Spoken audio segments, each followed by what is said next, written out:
Hi, and in this video today, we're going to be joined by Ken from MELD. We're going to talk about everything MELD and go through in detail what the project is about and hear it directly from the team itself. So guys, as we get into this, if you find it useful and informative, do go ahead and give me a like. Really appreciate that. If you're new, make sure you're subscribed. By subscribing, you will be kept up to date with everything that we do here. Make sure you hit the bell, tap on all, and you won't miss a single thing. Chris, anything else you want to add before we go ahead and welcome Ken to the channel and start talking everything MELD? Just really looking forward to talking to Ken about the project. It's really interesting. Fantastic. Right, guys, let's get into it. Hi, and welcome to Cheeky Crypto. It's fantastic to have you join us today to talk everything MELD. Should we kickstart things off by telling us a little bit about yourself and how you got into crypto? Sure, most definitely. Thank you guys for having me on your show. I really appreciate it. My name is Ken Alling. I'm co-founder and chairman of MELD. I've been working with MELD for just over a year now. We started in 2020.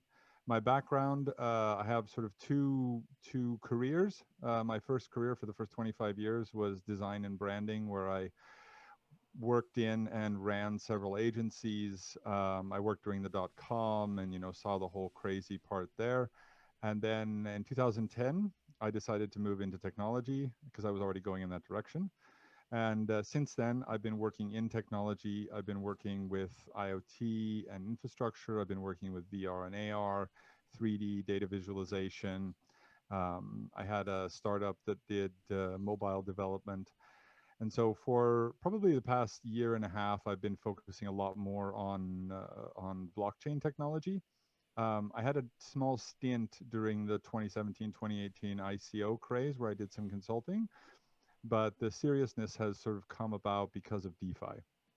So when I saw what DeFi was doing, and I saw that it was kind of landing what crypto could be in the financial side of things, that really, really attracted me. You had that you had the elevator pitch thing going on where you could explain in one sentence what it is, Aave did. Whereas, back in 2018, it would take an hour and a half for you to explain why some sort of whatever token was going to change the world. And so that kind of drew me into it. My partner, he's the sharp end of the stick. So he's the Haskell programmer. He's doing a fantastic job. He's been actually developing on the Cardano system. He's been actually contributing to the source code, him and his team, for the past 3 years. So he's worked on several different Cardano-based protocols, as well as other protocols like Tezos. So he has this kind of long background, so he can actually realize a lot of the stuff that I'm sort of dreaming up. Sounds really awesome. Sometimes you need that, don't you? You need the visionary and then the guy who can get it done, right? Deliver it. Absolutely. Perfect. Super. And we got lots of people that are relatively new to crypto that follow us on YouTube. So what is MELD for anybody that doesn't already know? So yeah, so MELD is both simple and powerful. MELD is the banking stack on the Cardano blockchain. We are going out to provide a protocol that allows people to lend and borrow in both crypto and in fiat. So if you have cryptocurrency, then you can take it and you can lock it up as collateral. You put it into a smart contract. And then based on the value of that crypto, you can borrow fiat against it. So it's a very simple but powerful concept. And we want to do this in a way that's trustless and decentralized, and also, most importantly, non-custodial. So you're never giving your keys up. You always keep the ownership of your crypto. And this is a big benefit because everybody has to live. We have to sort of, buy a house, get married, buy a car, whatever you have to do. If you can keep your crypto, then you're able to see the benefits of it, right? Crypto has been going up to the left, up to the left, up to the left. Nobody wants to sell it. If you sell your crypto, one, you don't get that up to the left benefit, but two, you have to pay capital gains tax. So it makes so much more sense to keep your crypto, put it as collateral, and then get fiat for that, and then use the fiat and pay it back. Because as your crypto goes up, the cost of your loan goes down. And in most countries, interest that you pay on loans is tax deductible. So in real terms, it's almost no cost for you to do it, and you can realize some of the value that you're creating in your crypto. That is really, really cool, and it's something that we kind of pick up on quite a bit when we were talking about your project. Is, you know, the interesting approach that you have to it, right? And I guess this kind of leads on to that next question, which is what sets MELD apart from the likes of Nexo, for example. But I feel it's an obvious one. But do you want to kind of just let the guys know? Sure. And Nexo, Celsius, BlockFi, they're great. Obviously, we were inspired by them, but there's two sort of key characteristics that we see as being very, very different. The first one is we wanted to embrace DeFi and the values of DeFi. Therefore, it had to be decentralized. So all three of those, Nexo, Celsius, and BlockFi, they're all highly centralized, very America-centric. We want it to be a fully decentralized protocol. So you're not sort of relying on this sort of single point of contact. Second, a lot of people in crypto, me included, do not want to hand over the keys to the crypto. And in all of these, you have to actually deliver the keys because of the way that their financial model works in the back end. You have to deliver the keys in order to be able to get the benefits that they're offering. So we want to do a lot of the same things that they're doing, but instead of having it in the back room, we're putting it on the blockchain. Everything is transparent. You can see what's happening. It's more community driven. You can vote on how it's going to behave in the future. So it's just more of a, solution that is geared towards the mentality of crypto as a tradition and DeFi more specifically. Perfect. And I noticed there's a few different types of loans that you're going to be doing on the platform. Would you mind just sort of talking us through those and how they work? Yeah. So we have the basics. So you have crypto. Let's say you have 100,000 in Bitcoin. You want to lock that up, and you can borrow 50,000 worth of fiat. So we don't do risky loans. Our focus is very much about not putting a person in a position where they lose their crypto. So it's a 50% LTV. So it means you can borrow 50% of what you're actually putting up as collateral. And then you can borrow that. You have to go through the KYC process when you're borrowing fiat. And the reason you do that is because when the money gets wired to your bank account, that bank will not release that money to you unless you have the proper documentation for it. And so our smart contracts generate the documentation, send it to the bank, and also keep it on your mobile app, on your MELD app, where you do all of this kind of interactions. And so that's a basic one. So simple crypto to fiat. We also do crypto to crypto, so you can borrow and lend against different cryptocurrencies. But in addition to that, we have some really interesting loans.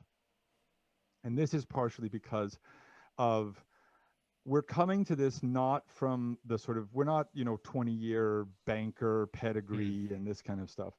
I have worked in banking, but we're not bringing that baggage with us. So we have a self-paying loan. We have a negative interest loan. And people always ask, so how can you possibly do this? It sounds too good to be true. You'd be losing money. So is this just a gimmick or a scheme? But we really have to kind of take a step back and think about what happens in a loan in the traditional world. What happens is you go to a bank traditionally and they want collateral. They give you, or you give them, the collateral, whether it's a sort of your mortgage or your house or whatever it may be. They then take that collateral and make that work for them. And they get anywhere from 7 to 30% return on that collateral. And what do they do with that? They keep it, all of it. So all we're saying is we're doing the same thing. We're locking this collateral up and we're making it work really hard to make more money. But we're saying, why don't we do this? We'll take some of that money we're making and we'll give it back to the people that have given us the collateral in the first place. So we're just trying to sort of make things a bit fairer, make things a bit more honest. I mean, because we're doing this as a protocol, it is all on the blockchain. You can see it all. And so since it's transparent, we're sort of subject to the eyes of our customers. And we need to be able to do that. We need to be able to give back. So all we're doing in this negative interest loan, and also in the case of the self-paying loan, is some of the money that we're making by taking that collateral and making it work hard is we're giving it back to the people that made this possible. And I think that that's kind of that's a big deal, because what lending is, what, 3,000, 4,000 years old. And if you've been working in lending for your whole life, you know, it's just the way it is. You know, when you borrow money, you have to pay the interest. But why not go the other way around? Why not give back for the people who have actually made this thing possible? So if you think about it in that context, it's no longer mysticism. It's no longer too good to be true. It's no longer sort of a money loss system. And so this is what we want to do. We have a chance. We'll be given opportunity. Our community is huge. They're sort of super fired up. They're very enthusiastic. So we have an opportunity to participate in this DeFi space. And if we're going to participate, I believe it's our responsibility to bring these new perspectives. They're not new, but we're bringing them to the table in real terms. We're making it so that people can use it. That's so, of course, these fantastic, kinds isn't of it? things. It's one of those things where you know, you see it time and time again, right? All these centralized entities and following the same process over and over. So it's good and refreshing. It's one of those interesting parts to MELD, right? It's definitely been one of the main focuses for many. And one of the main talking points is around, you know, those types of loans and how you guys are approaching things very differently to many others in the space. I mean, granted, we're inspired by the traditional DeFi. We're inspired by Comp and ADA and Liquidity, and, you know, there's a whole laundry list of them, right? So it's not, we're not pretending that we've come up with all of this kind of stuff. All we're saying is that we believe that we can take that onto the Cardano blockchain, and because we're using the Cardano blockchain, and this came about kind of after the fact, we saw that the mechanics behind, the architecture behind the Cardano blockchain helps us do some of these more interesting, more fair types of models easier. And so it's really kind of been a combination of using the blockchain and its architecture and drawing from the DeFi space to build these new things. That sounds impressive. It really does. And actually, this kind of leads on to that next thing, because we're talking a lot around blockchain, making things incredibly transparent. And you've got a really interesting and novel approach to ICO, right? It's called an ISPO. And do you want to give everyone a bit of a breakdown on what that is? Yeah, so an ISPO, this is actually the thing right now that's obviously the most exciting. ISPO, initial stake pool offering. And it came about from listening to the community during an ICO or an IDO, where you have bots that come in and they buy up all of the liquidity, like in seconds. And then they buy and sell and buy and sell and buy and sell in a couple of seconds, doing sort of churning the market to get some of that margin out. And then you get these weird spikes in your valuation. So I was thinking about, okay, how can we fix this? How can we be more fair?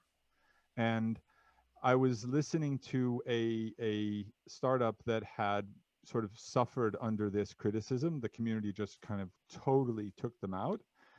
It wasn't their fault. They did nothing wrong, but the community wasn't able to participate because the bots took all the liquidity. And so I was thinking, well, I mean, we have stake pools on Cardano, and lots of other, you know, blockchains have it as well, but we have stake pools on Cardano. It's really easy to do.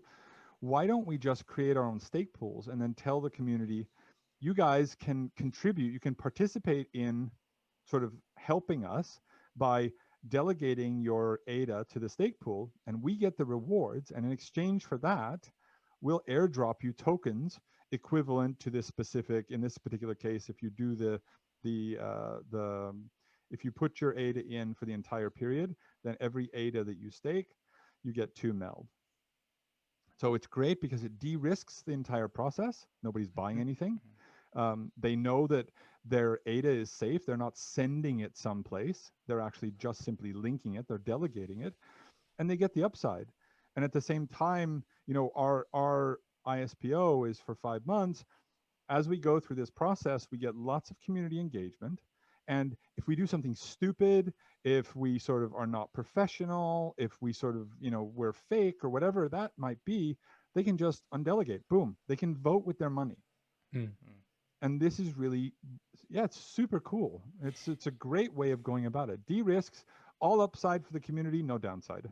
That's it, isn't it? I mean, we're also validators for Cardano, right? We run a pool as well. Yeah. So we can just appreciate just how easy it is for anyone to go out and actually delegate their ADA to a pool. And it's a really, really cool, novel approach that we just haven't seen in the space before. And I really like it. It's cool.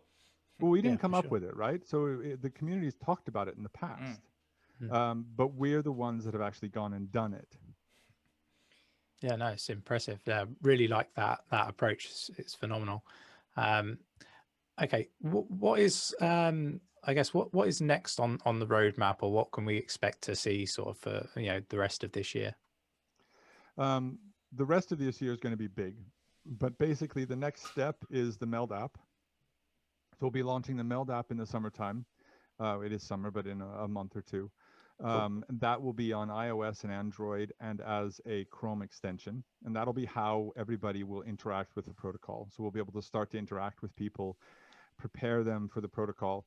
And then when 𝗗𝗀𝗀 launches, or we have our hard fork, that's when MELD will have its Genesis event. We'll create all the tokens and we'll launch the protocol. So we've been working on it for a year already. Like I said, our team, they've been contributing to the Cardano source code for 3 years. So they're not new to this.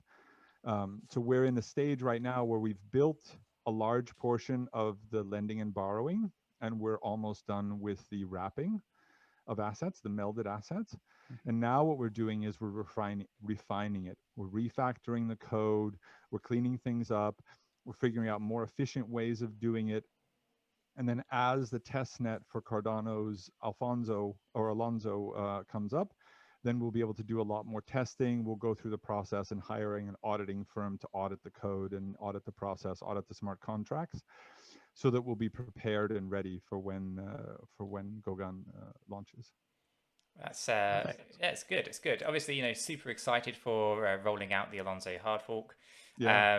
On all that kind of stuff. I think it's going to be an interesting August, September. I feel it's going to be a pretty good time for pretty much well, not just MELD, but obviously the Cardano ecosystem as a whole, right? So yeah, super excited to kind of get on with all of that kind of stuff. But that kind of actually leads us on to that next question, right? What excites you the most about MELD? It's this idea of like creative destruction and innovation. We're participants in DeFi, and we want this idea of money Legos, this idea of composability and collaborating with people.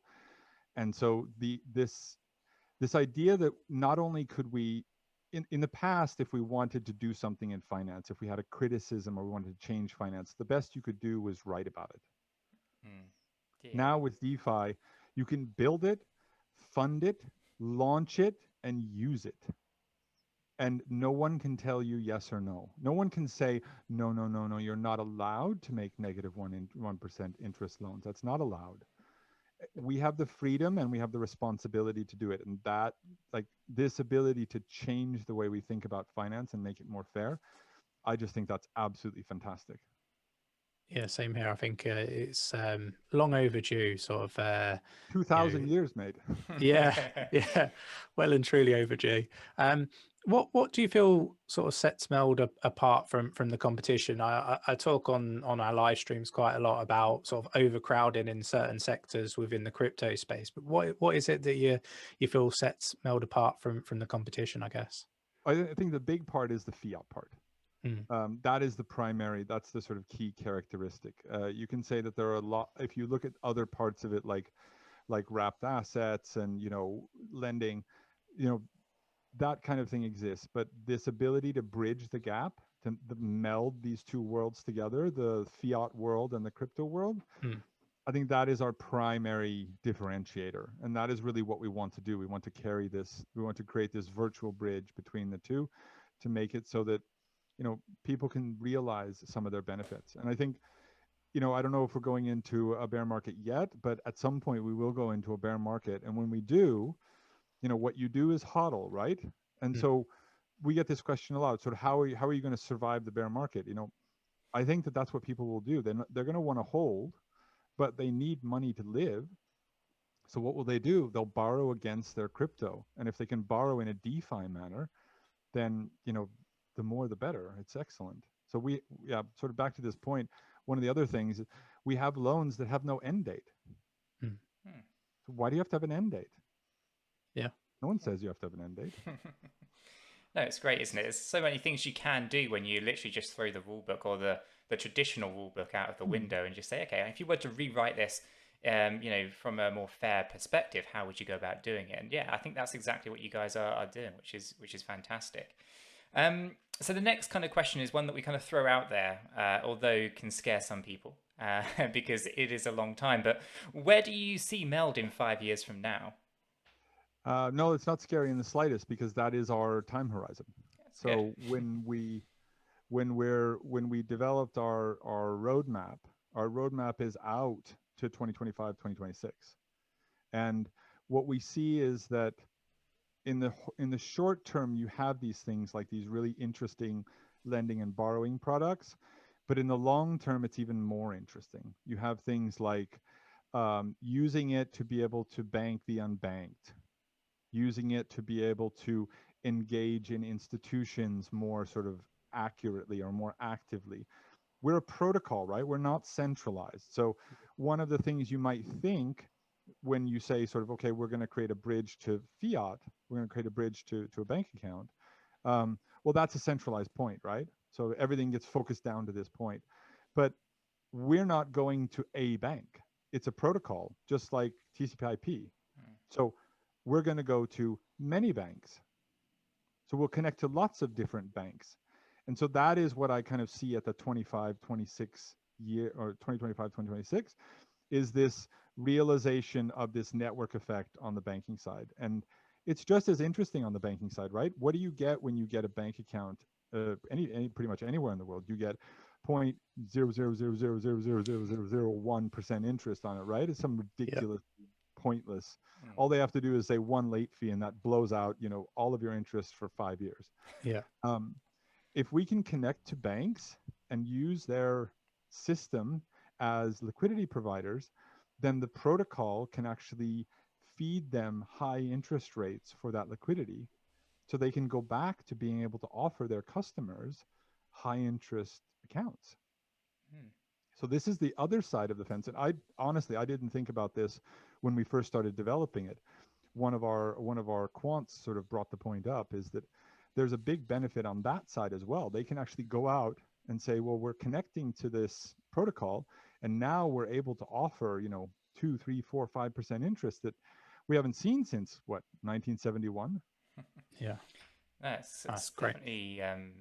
definitely it's going to be changing the space, right? I mean, me and Chris, we're often talking like much further down the line, right? When we turn to crypto, we talk about long-term vision, not necessarily just thinking one cycle, but thinking multiple cycles. And ultimately, 2025 is a really interesting year, looking at many of these banking sector around the world, right? They got their roadmaps set out to 2025.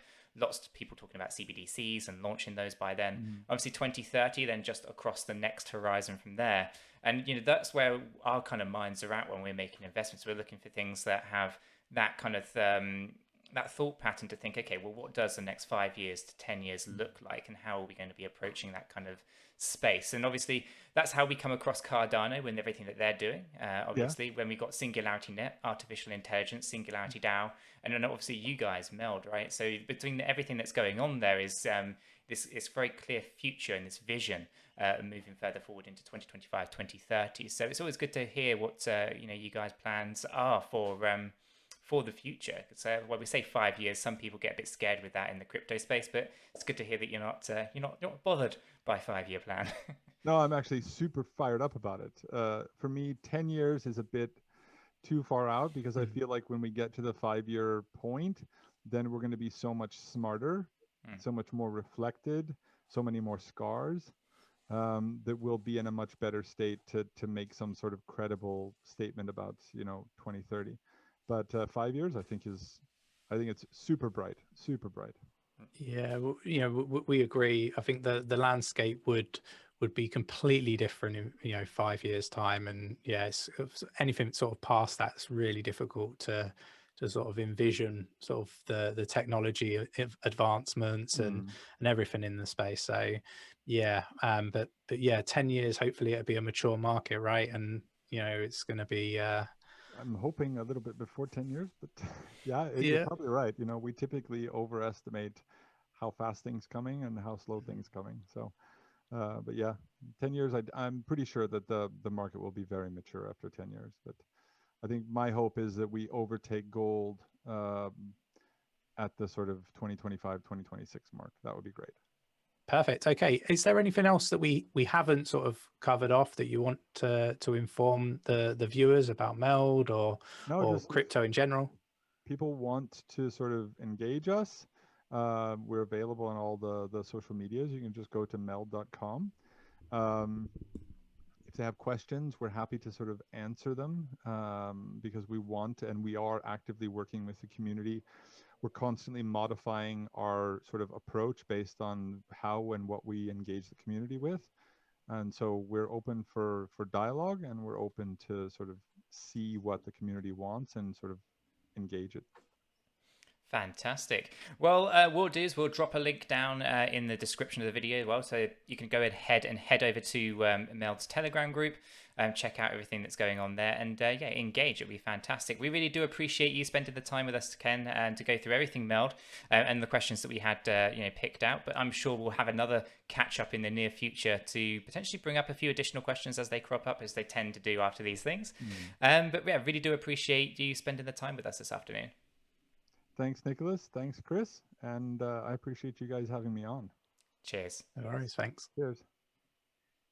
And that was Ken from MELD. Fantastic to have him join us today to talk about everything that they are doing over on the Cardano ecosystem and the future of money on the MELD dApp. So guys, hopefully you found this useful and informative. If you have, hit the like button. Really appreciate that. Make sure that if you're new to the channel and you want to stay up to date, that you're subscribed. When you do subscribe, make sure you hit the bell, tap on all notifications, and you won't miss a single video. Guys, with that said, done and out of the way, I hope you have a fantastic day, and we'll catch you all in the next one. Yeah, take care.